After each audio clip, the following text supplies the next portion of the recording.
Hello, my friends. Welcome back. This is the 4th episode of the League of Fantasy Legends podcast. I'm your host, Chris Benedict, aka Pistons Wish, and we've got a great episode for you today. We're going to look back at what happened in week 3. It was kind of a crazy week. We had a bunch of interesting storylines. I'm not going to get into them right now because we're going to touch on all of them during the podcast. As always, we'll start with our question of the day. We're going to play a new game today, Buy or Sell. Thanks for the idea, fantasy footballers. We'll talk on our game of the week. We'll touch on our player of the week. We're going to look at what the top scoring lineups are. We're going to look at the player rankings so far, see what stands out to us. We're going to update our power rankings, see who's best, who's worst, and then we're going to get out of here. So I hope you guys enjoy. I had a great time watching the games this week. Had a couple great ones. It was not a great fantasy week, as we'll see with the scores on our top scoring DFS lineup, but it still had a lot of really fun games and a lot of really fun storylines. The biggest news of the weekend, if you were paying attention, is that Cloud9 let go of their head coach, LS, literally minutes before taking the stage for their Saturday's game. It came out later that he was released 4 hours before, but the news came out and the tweets came out quite literally as C9 was walking on stage. And it was absolutely shocking news. And that's going to lead us into our question of the day. What is the impact of LS leaving C9? So to answer this question, I wanted to look at and compare and contrast how they looked with LS the first 2 weeks compared to how they look this weekend with their new coach Max Waldo. So their 2 games this week were both kind of crazy and shocking. Their first game was against CLG, who was my lowest rated team. They were 0-4. And the biggest surprise was that they drafted all the top meta picks. They had Zen in the jungle, they had Corki in the mid lane, they had Jinx and Thresh in the bottom lane, and that is just not at all what we've seen from them so far. And if you guys watched the video with LS this week, they promised a lot of new fun picks. So I was really surprised to see that they drafted so meta, and really disappointed because they'd really been the bright spot when it comes to creativity in NA so far. And the craziest part of all is they got absolutely blasted by CLG, the bottom team in the LCS. They looked really uncomfortable. They really weren't able to do anything.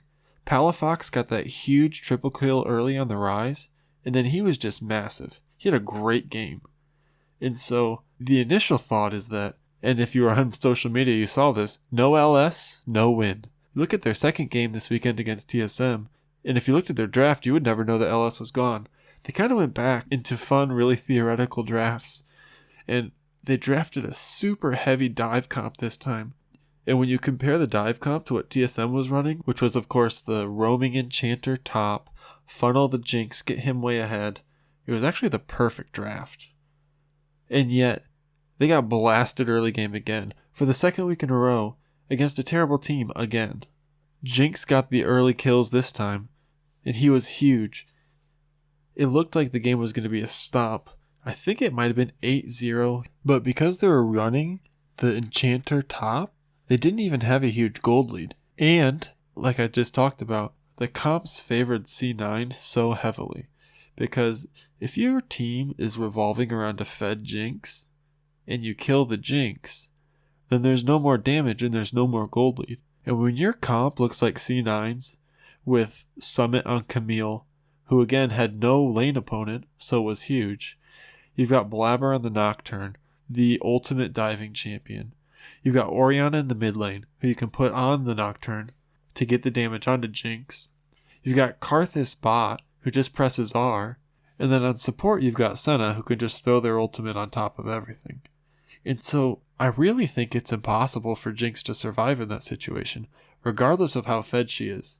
Not to mention that it kind of felt like the Alistar was more focused on engaging instead of protecting the Jinx, when really peeling the Jinx is the only thing that matters.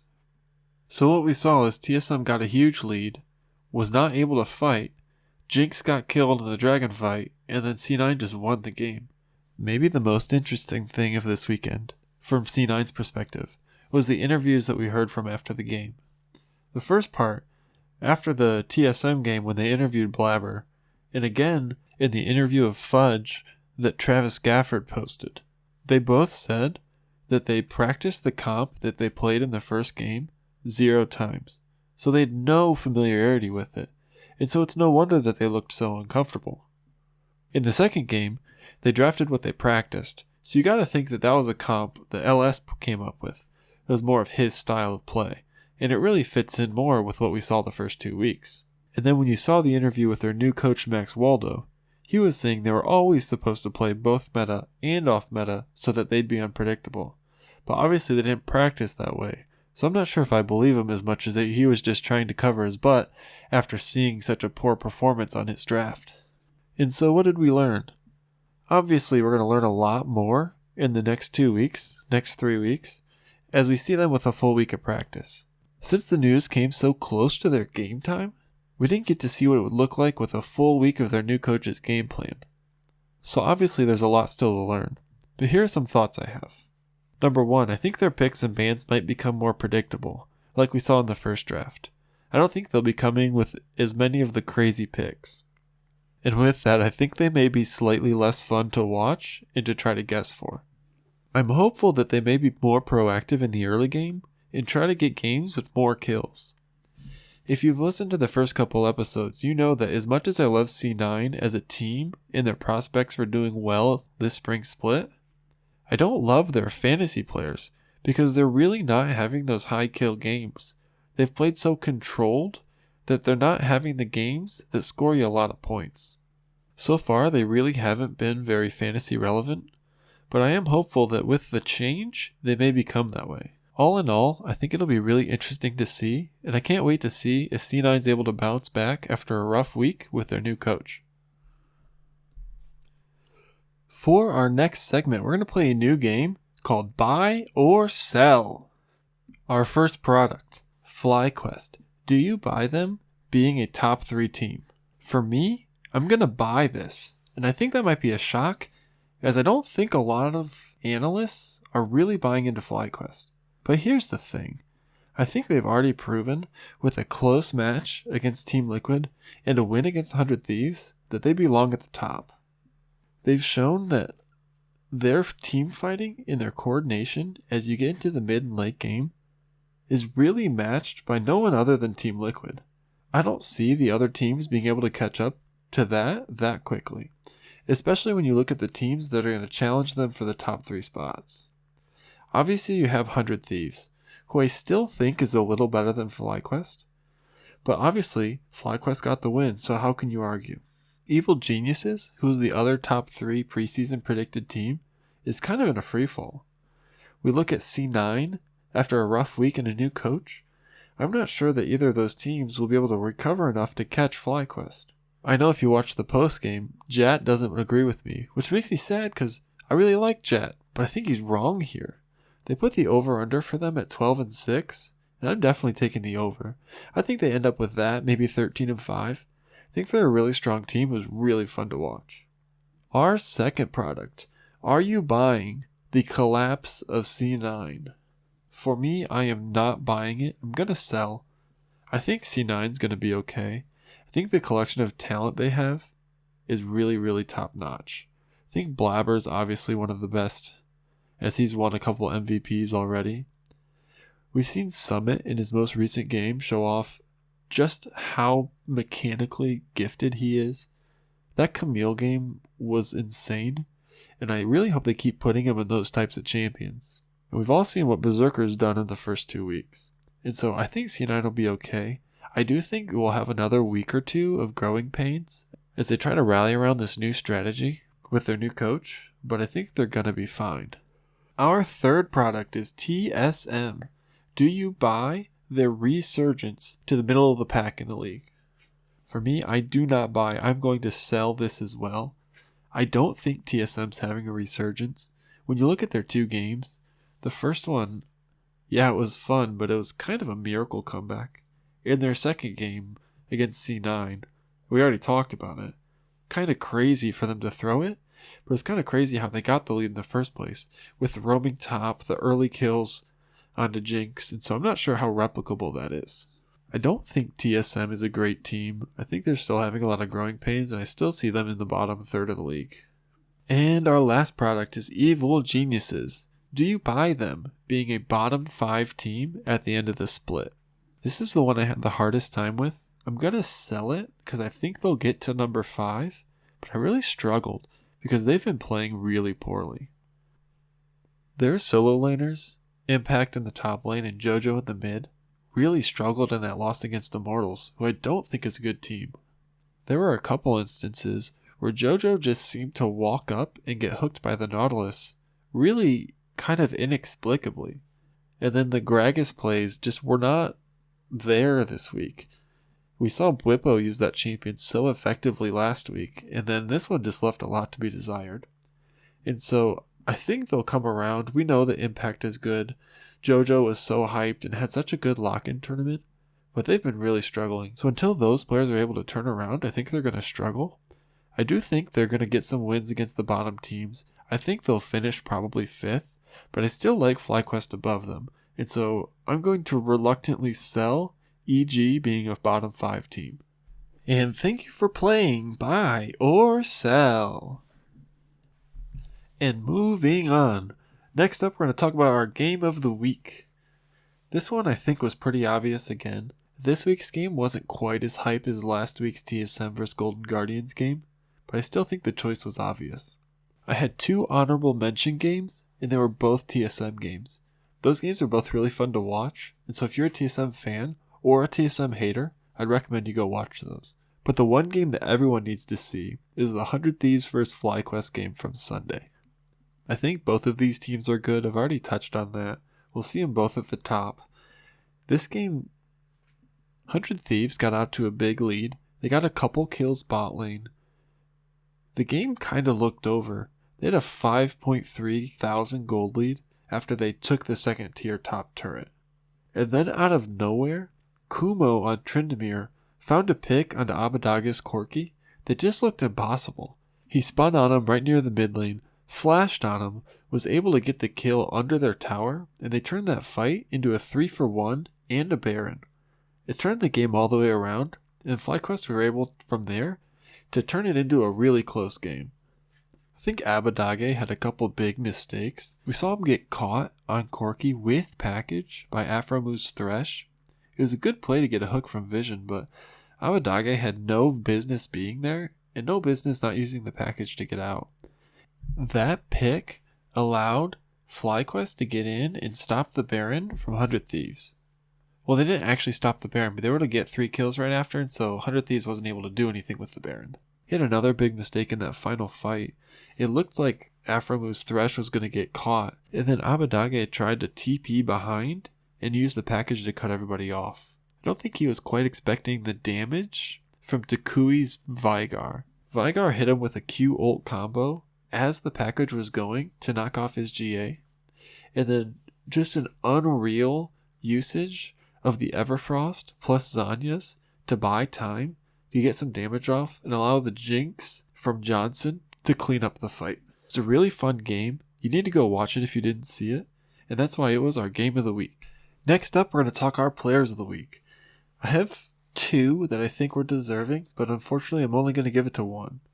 The runner-up, honorable mention, it's Takui. Flyquest has been so good, and it's been off the back of him. I just talked about how huge his game was on Vigar against 100 Thieves, and I think that cemented his place as one of the best mid laners and Flyquest's place as one of the best teams in the LCS. But the player of the week this week was definitely Tactical out of TSM. I think when you look at his performance compared to what was expected from them this week, I think that it made it an obvious choice. I don't know if you guys saw the stat. His damage percentage of his team in the game against Immortals where they came back and won was the highest percentage in LCS history. It was almost 70% of the team's damage came from his Jinx. It was just a crazy performance. His play at the end, where they were in the enemy's base and just going forward, going ham, knowing that he has the protection, and just going hard to win the game, was such a cool play. Obviously, his team really poured into him this week, and they were able to get a win out of it and almost a second one. And so I think we may see some repeat performances and good matchups for him. Even in the second game against C9, he was huge. And from a fantasy perspective, he actually outscored all the players in the C9 team, and only Spica outscored him in that game. And so, with his 2 games this week, scoring 39 and 32 points, Tactical is our fantasy player of the week. Next up, we're going to look at the top DFS lineups for both Saturday and Sunday. I'm going to run through each of them and then see if there's anything we can't learn from those lineups. Saturday's top lineup, the MVP, the highest scoring player of the week, was Palafox out of CLG. And if you saw that coming, put your hand down. You did not see that coming. It was just a crazy game from him and from CLG in general as they upset C9. With his 1.5 point bonus for MVP, he put up 60.78 points.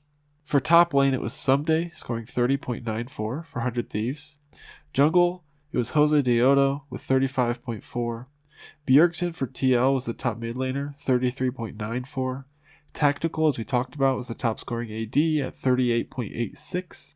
Afromu for Flyquest was the top support at 26.54. And the top team was 100 Thieves for 28. That led to a team total of 254.46 points. For Sunday, the MVP was Takui. He had 60.9 if you consider the 1.5 point bonus for your MVP spot. For top lane, it was Kumo at 32.1, Jungle, Spica at 41.08. For mid lane, it was Power of Evil at 38.08. At ADC, Wild Turtle 37.42. Support, Core JJ 31.62. Top team was Gold Guardians at 26, for a team total of 267.2 points. I think some of the takeaways here, if you look at Saturday's game, of the 5 positions, there were 5 different teams. Only Flyquest was on there twice. And so that's really unusual. Usually we see a team that will all score really highly, but it was really a strange week this week. I think we saw a lot of teams that we would perceive to be bad that scored really highly. Palafox was the MVP on Saturday. We saw Power of Evil and Wild Turtle on the team on Sunday. And so that's just a reminder that you can't, or you don't always have to pick players from the best teams. You just have to pick teams that are going to win. And so if you think Immortals has a chance to win, there's nothing wrong with picking those players. Now, I hope those DFS lineups looked a lot like yours. I know I hit a couple. I went 3 for 4 this week in my tournaments. Again, I didn't make any big money. I only doubled my money a couple times, but I was still positive for the week. And so I'm really enjoying doing these DFS matches. If you guys enjoy doing it, hop on over to DraftKings. We've got a league. If you find our Twitter, it's at LFLpod. You'll find a link there to join our game. We have a lot of fun. Last week's winner, I promised I'd shout them out, but we only had 3 participants, and the winner was me. And so I'm going to need some of you guys to knock me off. So head on over there to DraftKings, join the league, and join our contests. They open up on Friday. You just have to click in. The contest is free. Put together your lineup and try to beat me this time. Next up, we're going to look at our player rankings. I'm not going to read through these like I did last week. Instead, I'm just going to look at what are some interesting things and some trends that we can pick up on to use for making our lineup decisions going forward. If you want to see these rankings in their entirety, that'll be up on YouTube along with this podcast, and I'm going to post them on my Twitter as well. Again, that's at LFLpod. So looking at the rankings by position, it's really quite interesting. The number 1 player across all positions is Flyquest. Each Flyquest player is first. Second, it's all 100 Thieves, except for Bjergsen. Number 3, it's all Team Liquid, except Thoen Abadage. So those have really been the top 3 teams for fantasy, and it really makes sense when you look at their records. It is a little interesting that 100 Thieves is over Team Liquid, and it really speaks to what we've talked about a little bit, that the wilder the games are, the more points you're going to get. And Team Liquid hasn't really been having wild games, because they're just winning clean for the most part. Moving beyond that, we talked last week about how Summit was pretty far at the bottom for C9, and how the team would really have to change how they're playing and put him on a more impactful role for him to move up. Well, that's just what they did last week, especially in that game against TSM where they had him on Camille, and it was a really strong Camille game. He moved all the way up to 5th. And so I'm really hoping they continue to put him on these carry type champions. And if they do, I can see him continuing to shoot up the rankings just with how good he is. I mean, he is so good. Looking through the Evil Geniuses players, Impact and JoJo are both dead last for their position. And we talked a little bit about in-game, how it looked like they struggled. They had a couple mistakes. Impact's Gragas was no good. JoJo's Corki got caught a couple times. I think these could be buy lows if you're able to trade for them. But when it comes to my lineup, I'm not going to touch either of them until we see it. Because they've been struggling so much, even against teams that we perceive as weak. And so, while I think the team's going to rebound, I'm going to wait and see before I put them in my lineups. We see again that Pride Stalker is 4th in the jungle rankings. Again, he's a player that I love, and the team continues to play through him and kind of around him.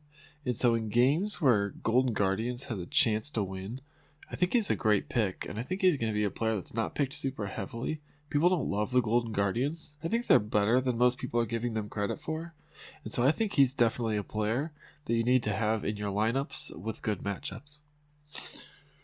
And then my last point I want to make, Tactical is way up as well after his Fantasy Player of the Week type performance from last week. I think he's going to be playable in these types of matchups. It'll be really interesting to see if TSM continues to play with the roaming Enchanter top, putting Huni on that, having him roam around the map. We'll be playing on the new patch this upcoming week, and from what I hear, while the strategy's been nerfed, specifically the support item gold generation is nerfed, it sounds like most people still think this will be a viable option. I wonder if TSM will continue to go with it. It had some so-so results this week. Had the game they should have won that they lost, the game they should have lost that they won, and so we'll see. Again, it's great for fantasy, it's great for tactical, it's great for the AD. And so if they continue to play around him, he's going to be a great pick in games that they can win.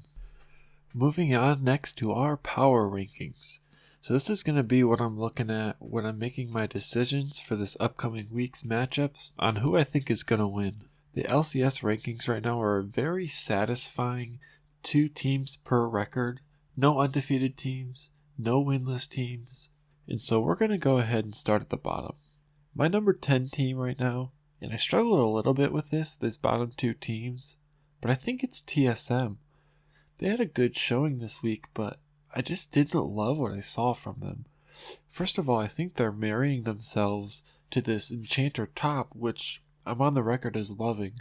But as the nerf comes for it, I wonder how well they'll be able to adjust. I think that their win was kind of fluky. I think their loss showed a lot of troublesome things, even with a good start. And so I've got them at 10th. Number 9 is CLG. They're still struggling, but they showed signs of life this week.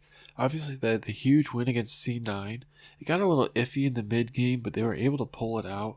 And then they definitely fought hard against TL. That double TP play where they got the ace in the top lane was a nice play, and I hoped that it would help make that game a little more competitive. But TL's just too good. But good signs of life from CLG this week, so I've got them at number 9.